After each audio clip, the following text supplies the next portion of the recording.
وبما أني قادري أقول أدرك عبدك جيلاني أدرك عبدك منبر رسول پر جلوہ افروز علماء ذی وقار، خصوصاً حضور سیدی و سندی آقائی مولائی امیر المؤمنین فی الحدیث ممتاز الفقہاء، لشکر رضا کے کمانڈر ان چیف حضور محدث کبیر مدد اللہ العالی، برادران اہل سنت، السلام علیکم ورحمۃ اللہ تعالی وبرکاتہ۔ الحمد للہ الذی کفا والصلاة والسلام علی عباده الذین اصطفى، لا سیما علی سیدنا وسندنا وسید الانبیاء محمد المصطفى وعلى آلہ واصحابہ اولی الصدق والصفا، اما بعد فأعوذ باللہ من الشیطان الرجیم، بسم اللہ الرحمن الرحیم، لا يستوي منكم من أنفق من قبل الفتح وقاتل أولئك أعظم درجة من الذين أنفقوا من بعد وقاتلوا وكلا وعد الله الحسنى۔ آمنت بالله، صدق الله مولانا العظيم وصدق رسوله النبي الأمين الكريم، ونحن على ذلك لمن الشاهدين والشاكرين والحمد لله رب العالمين۔ لحد میں عشق رخ شہ کا داغ لے کے چلے، سبحان اللہ، اندھیری رات سنی تھی چراغ لے کے چلے۔ سبحان اللہ، حبیب یا رسول اللہ، تیرے غلاموں کا نقش قدم ہے راہ خدا، تیرے غلاموں کا نقش قدم ہے راہ خدا، وہ کیا بہک سکے جو یہ سراغ لے کے چلے۔ سبحان اللہ، سبحان اللہ، جنا بنے گی محبان چار یار کی قبر، سبحان اللہ، جنا بنے گی محبان چار یار کی قبر، جو اپنے سینے میں یہ چار باغ لے کے چلے۔ سبحان اللہ، سبحان اللہ، رضا کسی سگے طیبہ کے پاؤں بھی چومے، کیا بات ہے، رضا کسی سگے طیبہ کے پاؤں بھی چومے، رضا کسی سگے طیبہ کے پاؤں بھی چومے، تم اور آہ کے اتنا دماغ لے کے چلے۔ سبحان اللہ، عزیزان ملت اسلامیہ، آپ کے روبرو جو ذات گرامی اس وقت اپنے پورے فیوز و برکات کے ساتھ جلوہ افروز ہے، پورے طور پر تو انہیں ان کے معاصر علماء نے بھی نہ سمجھا، تو ہما اور شما کی کیا حیثیت۔ حضور محدث کبیر و اہل سنت و جماعت کا کیسا ہیرا ہے، آپ کو اگر دیکھنا ہے تو سرکار مفتی اعظم رضی اللہ تعالیٰ عنہ کے فیوز و برکات میں تراشیں۔ حضور محدث کبیر اپنے زمانے کے نابغہ روزگار ہستیوں میں سے ایک عظیم ہستی کا نام ہے، اگر اسے جاننا ہے تو آپ حضور سیدی حافظ الملت والدین رضی اللہ تعالیٰ عنہ کی شفقتوں میں تلاشیں۔ سبحان اللہ، اور اگر آپ کے ذہن و فکر میں یہ چیزیں نہیں پڑ سکتی ہیں تو آپ کم از کم اتنا اس بات سے تو اندازہ لگا لیں کہ اس وقت حضرت کی عمر 91 سال ہے۔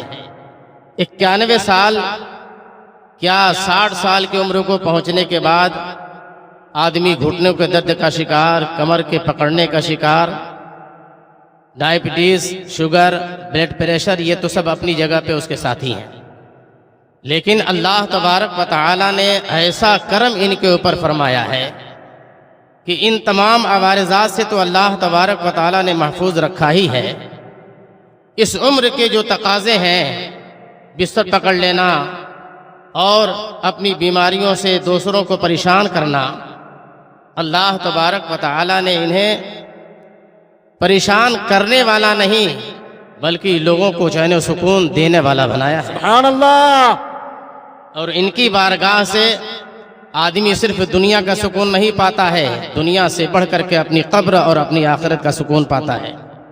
اس لیے اس ذات گرامی کو دیکھیں، ایک سراپا یہ کرامت ہے کہ 91 ایئرز کی عمر ہوتے ہوئے اپنے پورے جاہ و جلال کے ساتھ آپ کے سامنے تشریف فرما ہے۔ اس لیے مجلسوں میں آئیے تو خیر و برکت حاصل کرنے کی نیت لے کر کے آئیے، مجلسوں کی خیر و برکت برباد کرنے کا قصد و ارادہ کر کے آپ نہ آئیں. تصویر کشی آپ کرتے ہیں، آپ کو معلوم ہے کہ اس سے آپ کے اس بزم میں جو فرشتے موجود تھے رحمت کے، جو رحمتیں برسا رہے تھے، آپ کے اس گندی حرکت کی بنیاد پر رحمتیں تو اٹھ گئیں. یہی وجہ ہے کہ جلسے تو بے شمار ہو رہے ہیں مگر فائدہ کچھ نظر نہیں آ رہا ہے. وجہ اس کی یہی ہے کہ فائدہ نظر اس وقت آئیں گے جب آپ فلمی دنیا کے منظر کشی سے اپنے آپ کو بچا کر کے روحانی ماحول میں قدم رکھیں گے. کیا بات ہے، سبحان اللہ سبحان یہ اللہ. جلسے جلوس سبحان آدمی اللہ. کو روحانیت عطا کرنے کے لیے ہوتے ہیں. آپ کو جو ہے اب آج تو یہ عالم ہو گیا ہے کہ پہلے جو ہے وہ فلم ایکٹر اور ایکٹریس کی تصویریں پوسٹر پہ چھپا کرتی تھیں، اب علماء کی تصویریں پوسٹر پہ چھپتی ہیں.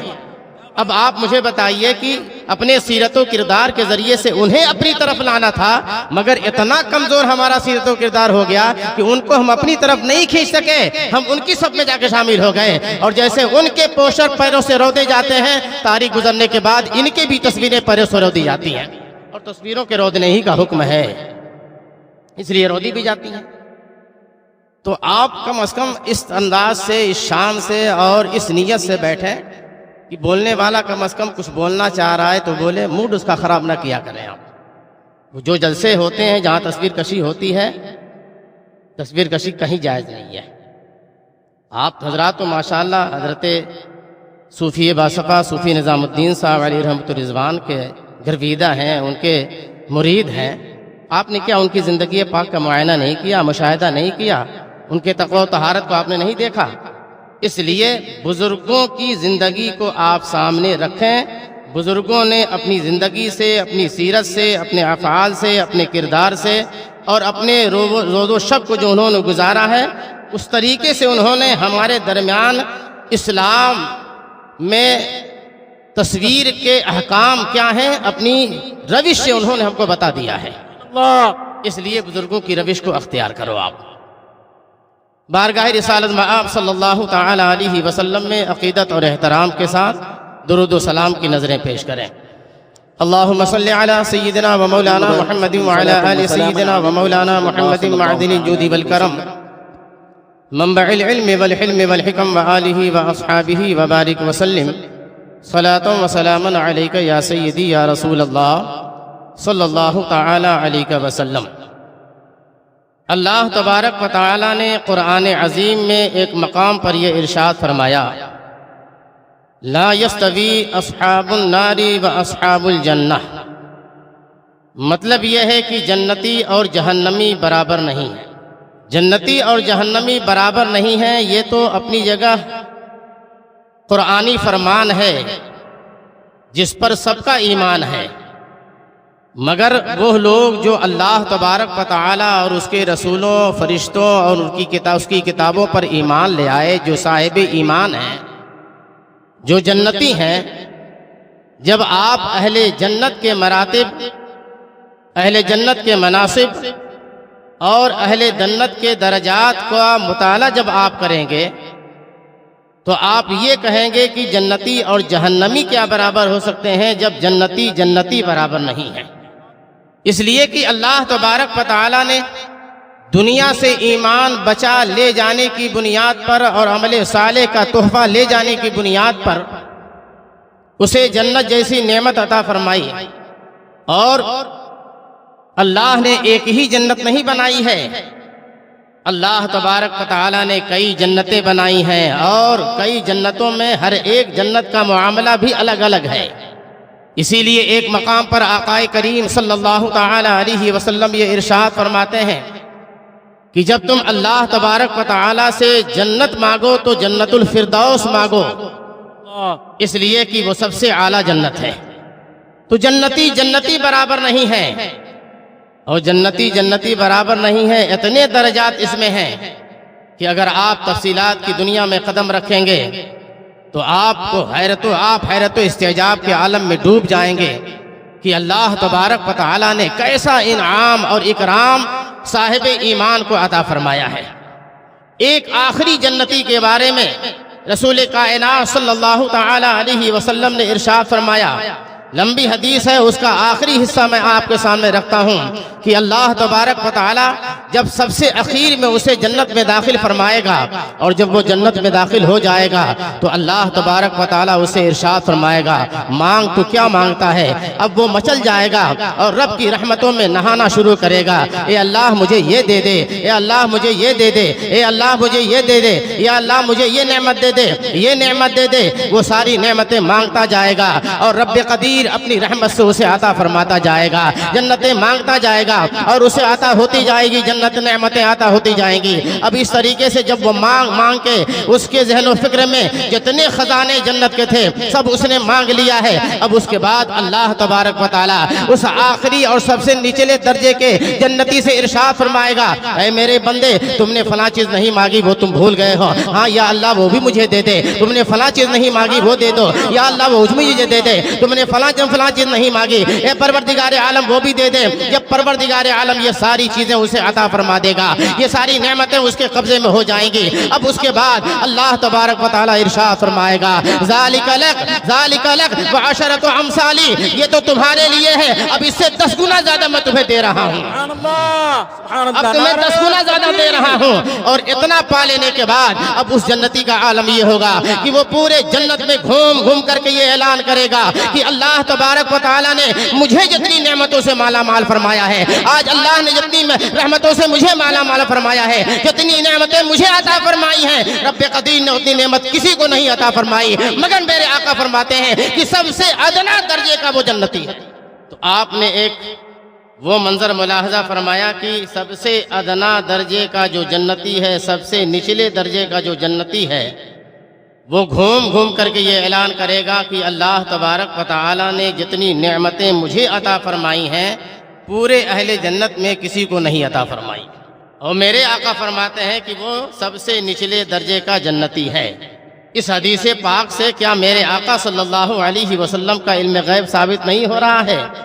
ابھی وہ دنیا میں چل رہا ہے، ابھی وہ کھا رہا ہے، ابھی وہ پی رہا ہے، جو کچھ بھی ہو رہا ہے، مگر میرے آقا سرور کائنات صلی اللہ تعالی علیہ وسلم مجمع صحابہ میں اس جنتی کے بارے میں ارشاد فرماتے ہیں، ابھی تو عالم برزخ باقی ہے، پھر اس کے بعد قیامت میں اٹھنا، حساب و کتاب ہونا، یہ ساری چیزیں باقی ہیں، مگر میرے آقا صلی اللہ تعالی علیہ وسلم اپنے علم غیب کے ذریعے سے ایک جنتی کے احوال سے واقف ہیں۔ اسی لیے میرا امام کہتا ہے، اور کوئی غیب کیا تم سے نہا ہو بھلا، اور کوئی غیب کیا تم سے نہا ہو بھلا، جب نہ خدا ہی چھپا تم پہ کروڑوں درود۔ ایک ادنا درجے کے جنتی کا معاملہ آپ نے سماعت فرما لیا ہے۔ اب آئیے میرے آقا سرور کائنات صلی اللہ تعالی علیہ وسلم ایک مرتبہ صحابہ کے درمیان یہ ارشاد فرماتے ہیں کہ اللہ تبارک و تعالی نے جنت کے 8 دروازے بنائے ہیں، کسی دروازے کا نام باب الصلاح ہے، کسی دروازے کا نام باب الریان ہے، کسی دروازے کا نام باب الجہاد ہے، کسی دروازے کا نام باب الصدقہ ہے،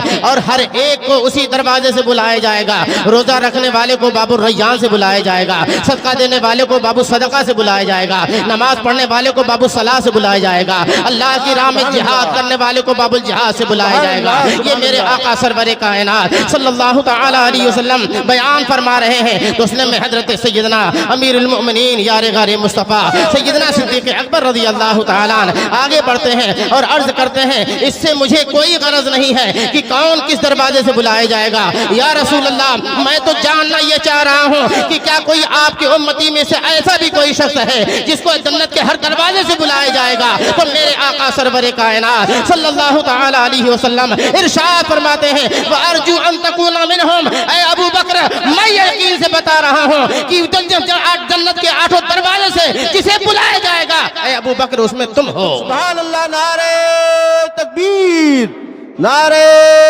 رسالت، عظمت صحابہ کرام، شہزادہ حضور صدر الشریعہ، شہزادہ حضور خطیب البراہین، علامہ مفتی شاہد رضا صاحب قبلہ، حضرت سیدنا صدیق اکبر رضی اللہ تعالیٰ عنہ کی یہ شان ہے کہ باب الریان ادھر اپنا ہاتھ باندھے کھڑا ہوگا، اے ابو بکر کہاں جا رہے ہو، مجھے نماز دے جاؤ۔ بابو صدقہ کہے گا، ابو بکر مجھے نماز دو۔ بابو صلاح کہے گا، ابو بکر مجھے نماز دو۔ بابو الجہاد کہے گا، ابو بکر مجھے نماز دو۔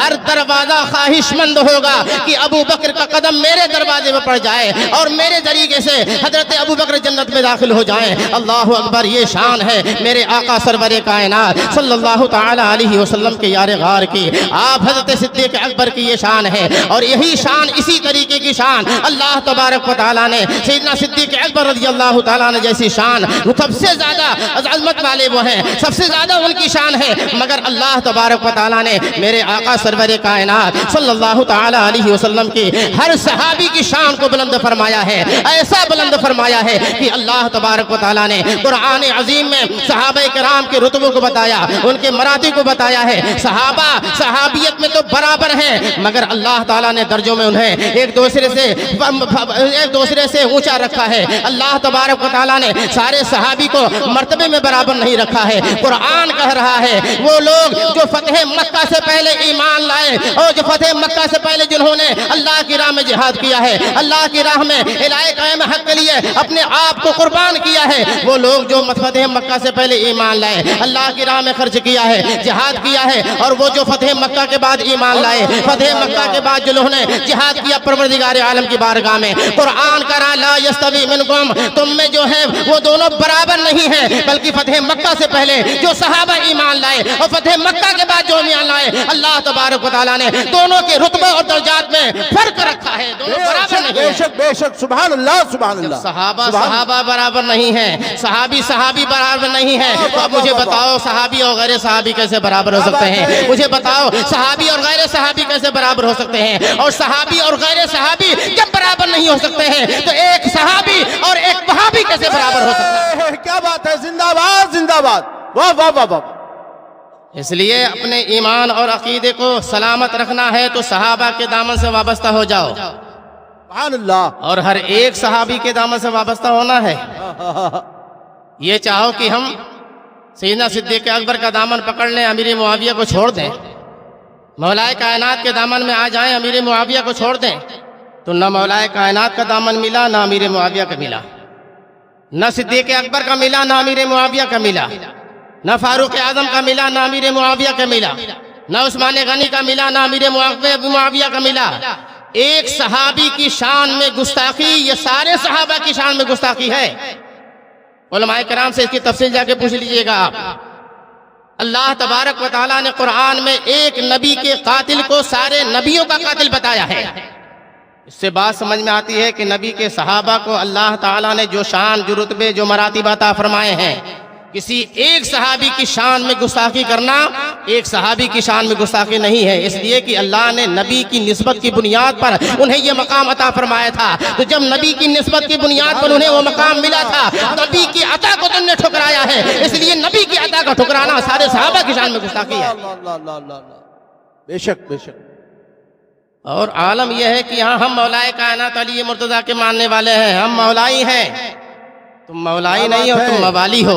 جی، اگر تم مولائی ہوتے تو حضرت سیدنا امیر المومنین مولائے کائنات علی مرتضیٰ رضی اللہ تعالی عنہ نے ہمیں یہ نہیں سکھایا ہے کہ تم حضرت امیر معاویہ کو گالی دو، جی یہ نہیں بتایا ہے کہ تم آل ابی سفیان کو تم گالی دو، جی، اور خلافت بنو امیہ میں جو لوگ گزرے ہیں ان کو گالیاں دو۔ یہ حضرت مولائے کائنات علی مرتضیٰ رضی اللہ تعالیٰ عنہ کی تعلیم نہیں ہے۔ بے شک۔ اگر یہ تعلیم ہوتی تو خود آپ کے شہزادہ گرامی وقار حضرت سیدنا امام حسن مجتبیٰ رضی اللہ تعالیٰ عنہ حضرت امیر معاویہ کو خلافت سپرد نہ فرماتے۔ جی جی جی، حضرت سیدنا امام حسن مجتبیٰ رضی اللہ تعالیٰ عنہ کا خلافت سپرد فرمانا یہ اس بات کی دلیل ہے کہ حضرت امیر معاویہ امام برحق اور خلیفہ برحق ہے۔ سبحان اللہ سبحان اللہ، زندہ باد زندہ باد۔ اسی لیے جو لوگ سیدنا امیر معاویہ رضی اللہ تعالیٰ عنہ کو گالیاں دیتے ہیں، آپ ذرا سا ان کے لب و لہجے کو دیکھیے، ان کی محبتوں کو دیکھیے، ان کی عقیدتوں کو دیکھیے۔ وہ یا حسین کا نعرہ تو لگاتے ہیں مگر یا حسن کا نعرہ نہیں لگاتے ہیں۔ خیال کیا آپ نے؟ وہ یا حسن کا نعرہ نہیں لگاتے ہیں۔ کیوں نہیں لگاتے ہیں؟ صرف اسی بنیاد پر کہ آپ نے خلافت جو ہے حضرت امیر معاویہ کو سپرد کی تھی۔ تو تمہارے نعرہ لگانے نہ لگانے سے حضرت سیدنا امام حسن مجتبی رضی اللہ تعالیٰ عنہ کے مقام و مرتبے میں کوئی فرق پڑنے والا نہیں۔ اللہ تعالیٰ نے انہیں بلند مقام عطا فرما دیا، اور میرے آقا نے انہیں پہلے ہی ارشاد فرما دیا جب وہ چھوٹے تھے، ابنی ھذا سید، یہ میرا بیٹا سید ہے۔ سبحان اللہ سبحان اللہ۔ نبی کی آل اطہار تو سید ہے ہی ہیں، مگر میرے آقا کی زبان نبوت نے حضرت امام حسن مجتبی کو سید فرمایا ہے۔ سبحان اللہ سبحان ابنی اللہ۔ ھذا سید لعل اللہ یصلح بہ بین فئتین عظیمتین من المسلمین۔ سبحان اللہ اللہ۔ تبارک و تعالی اس کے ذریعے سے مسلمانوں کے دو بڑے گروہ کے درمیان مصالحت فرمائے گا۔ سبحان اللہ سبحان اللہ۔ جو میرے آقا نے انکشاف فرمایا تھا، جو میرے آقا نے پہلے ہی سے لوگوں کو باخبر کر دیا تھا، جب وہ وقت آیا تو حضرت سیدنا امام حسن مجتبی رضی اللہ تعالیٰ عنہ نے اپنی خلافت کے 6 ماہ گزارنے کے بعد خلافت حضرت سیدنا امیر معاویہ رضی اللہ تعالیٰ عنہ کے سپرد سبحان کر دی۔ اللہ سبحان اللہ سبحان اللہ۔ جا اپنے، اور ان دونوں کے درمیان کیسی محبتیں تھیں، تم کہاں سے یہ سب لے کے آتے ہو عداوت والی بات؟ تم نے خود تیار کیا ہے، ورنہ ان دونوں کے درمیان تو محبت اس طرح کی تھی کہ ایک مرتبہ حضرت سیدنا امیر معاویہ رضی اللہ تعالیٰ عنہ نے یہ اعلان فرمایا، من انشأ شعرا فی مدح علی کما یلیق بہ اعطیتہ 1000 دینار۔ جو حضرت سیدنا مولائے کائنات علی مرتضی رضی اللہ تعالیٰ عنہ کی شان میں قصیدہ لکھ کر لائے گا، ان کی منقبت لکھ کے لائے گا، مگر کیسا قصیدہ؟ جیسے آج کل عام طور پہ اس چیزوں سے جو پڑھا جاتا ہے، پہلا مصرع کہیں اور جا رہا ہے، دوسرا مصرع کہیں اور جا رہا ہے، پہلے مصرے کا مفہوم کچھ اور ہے، دوسرے کا مصرع کا مفہوم کچھ اور ہے، بس عوام کو جو ہے وہ ہاتھ اٹھا دو، لہرا دو، یہی تو ہو رہا ہے ہمارے اس چیزوں پر آج کل۔ یہی وجہ ہے کہ قوم کے درمیان سطحیت آ گئی ہے، اور ہم سے وہ طبقہ جو مڈل کلاس کہا جاتا ہے، ہم سے وہ طبقہ جو کالج کا کہا جاتا ہے، ہم سے وہ طبقہ جو کاروباری کہا جاتا ہے، کاروباری طبقہ ہم سے قریب آنے کو تیار نہیں ہے۔ وجہ اس کی یہ ہے کہ ہم کو 3 بجے رات میں جلسہ ختم کرنا ہے، اور ان کو صبح اٹھ کے ڈیوٹی پہ جانا ہے۔ ہم ان کے اعتبار سے کوئی کانفرنس منعقد نہیں کرتے، ٹاپک دے کر ہمارے علماء سے تقریر نہیں کروائی جاتی۔ یہی لوگ، یہاں جلسہ ہو رہا ہے یہی لوگ ہیں، جری بری میں جلسہ ہوگا یہی لوگ ہیں، کرلامب گارڈن میں جلسہ ہوگا یہی لوگ ہیں، کچھ فرق ہوگا، یہی عوام ہے۔ مگر وہ لوگ، میں اونچے طبقے والوں کی بات نہیں کر رہا ہوں دنیاوی اعتبار سے، مڈل کلاس والوں کی بات کر رہا ہوں کہ وہ آنے کو تیار نہیں ہے۔ کیا وجہ ہے؟ وجہ یہ ہے کہ ہمارے جلسوں میں چیخ پکار ایک فیشن بن گیا ہے، ہوا میں ہاتھوں کو لہراؤ، جھومو، یہ کرو وہ کرو۔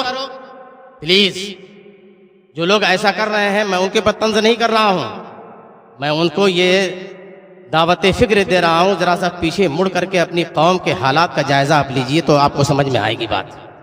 بہت خوب۔ ہم کتنے پیچھے جا چکے ہیں، اور ایک دنیاوی تعلیم حاصل کرنے والا انسان جو مسلمان ہے، جو مومن ہے، سنی ہے، لیکن ہمارے ان طرز عمل کی بنیاد پر وہ ہم سے نالا ہے۔ اس لیے آپ جلسہ کرو تو ایسا کرو نا کہ جتنے صاحب ایمان ہیں ہم سب کو شامل کر سکیں، اور وقت کی رعایت کرتے ہوئے وہ اہم تقریریں ان کے سامنے کروائی جائیں کہ وہ ایسی جگہ پہ ہوتے ہیں جو اپنے دل میں باتیں بٹھا لیتے ہیں، تو وہ اپنے آفس میں، اپنے شعبے میں وہ دوسروں کو باتیں بتاتے بھی ہیں۔ آپ اس کا جو ہے خود جائزہ لے لیجئے گا، آپ کچھ اپنے طور پر سمجھ لیجئے گا اس کو۔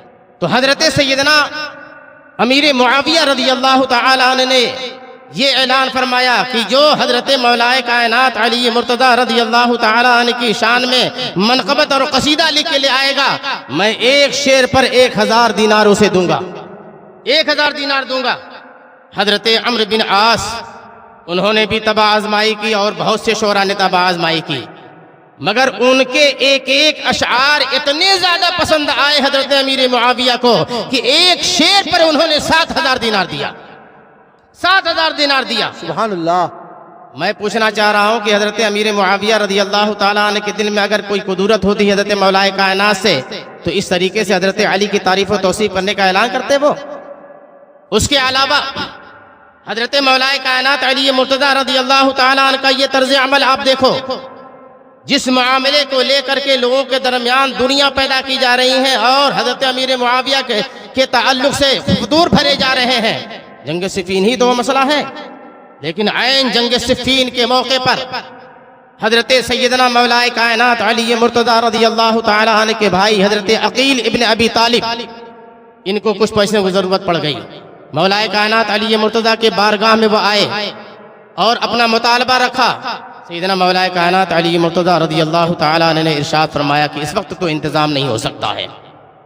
تو حضرت عقیل ابن ابی طالب کہتے ہیں اگر آپ مجھے اجازت دیں تو میں اپنی ضرورت حضرت امیر معاویہ سے پوری کر لوں۔ سبحان اللہ سبحان اللہ۔ اگر دونوں کے درمیان دشمنی ہوتی، کوئی ایسا دنیاوی معاملہ ہوتا، تو کیا کوئی اپنے دشمن کے پاس اپنے بھائی کو بھیجے گا؟ لیکن حضرت مولا کائنات روک نہیں رہے ہیں، فرماتے اگر تمہاری ضرورت امیر معاویہ سے پوری ہو سکتی ہے تو جاؤ اور ان سے اپنی ضرورت پوری کر لو۔ گئے، جب وہ پہنچے تو جنگ صفین کا مسئلہ ہے نا، حضرت امیر معاویہ کا جواب یہ دینا چاہیے تھا کہ ارے تمہارے بھائی تو جو ہے تلوار لے کر کے برسر پیکار ہیں اور تم آئے ہو مجھ سے جو ہے اس طرح کی مدد مانگنے کے لیے، مگر وہ اس طرح کی باتیں نہیں کر رہے ہیں۔ جتنی ضرورت سی ضرورت سے کہیں زیادہ انہوں نے حضرت عقیل ابن ابی طالب کو دیا۔ سبحان اللہ سبحان اللہ۔ یہ حضرت مولا کائنات علی مرتضی رضی اللہ تعالیٰ اور سیدنا امیر معاویہ رضی اللہ تعالیٰ عنہ کے درمیان کا معاملہ ہے۔ اسی لیے ہمارے اماموں نے یہ ارشاد فرمایا کہ صحابہ کرام کے جو درمیان مشاجرات تھے، ان مشاجرات میں تمہیں پڑھنے کی کوئی ضرورت نہیں ہے۔ جو ان کا معاملہ تھا وہ اللہ رب العزت خوب جانتا ہے اور وہ خوب جانتے ہیں، تمہیں ان معاملات میں پڑھنے کی ضرورت نہیں ہے۔ ہر ایک صحابی کا ادب احترام کرنا ضروری ہے، ہر ایک صحابی کے دامن سے وابستہ رہنا ضروری ہے، ہر ایک صحابی سے اللہ تبارک و تعالیٰ نے جنت کا وعدہ فرمایا اور قرآن میں اس نے ارشاد فرمایا وَكُلًّا وَعَدَ اللَّهُ الْحُسْنَىٰ۔ اللہ تبارک و تعالیٰ نے ہر ایک صحابی سے جنت کا وعدہ فرما لیا ہے۔ اس لیے جب ہر ایک صحابی جنتی ہے، اللہ نے ان کے جنتی ہونے کا اعلان فرما دیا ہے۔ اس لیے مسلمانوں اگر اپنے ایمان کی خیر چاہتے ہو، اپنے ایمان کی سلامتی چاہتے ہو اور اپنے ایمان کو اور زیادہ تر و تازہ رکھنا چاہتے ہو تو صحابہ کرام کے درمیان جو بھی مشاجرات ہیں ان میں نہ پڑھ کر کے ہر ایک سے عقیدت رکھو، ہر ایک سے محبت رکھو، اور جو فرمان سیدنا اعلیٰ حضرت رضی اللہ تعالیٰ عنہ کا ہے، حجت الاسلام کا ہے، مفتی اعظم کا ہے، حضور تاج الشریعہ کا ہے، حضور صوفی نظام الدین کا ہے، اور حضور محدث کبیر جو فرمان دیتے ہیں اس کو جو ہے گرہ کو مضبوطی کے ساتھ باندھ لو اور اسی پر قائم رہو۔ جب اسی پر قائم رہو گے تو پھر اس کے بعد حضور تاج الشریعہ رضی اللہ تعالیٰ عنہ جو فرما گئے اسی کے ساتھ تمہارا بھی حشر ہوگا۔ وہ فرما گئے اختر قادری خلد میں چل دیا، اختر قادری خلد میں چل دیا، خلد واہے ہر قادری کے لیے۔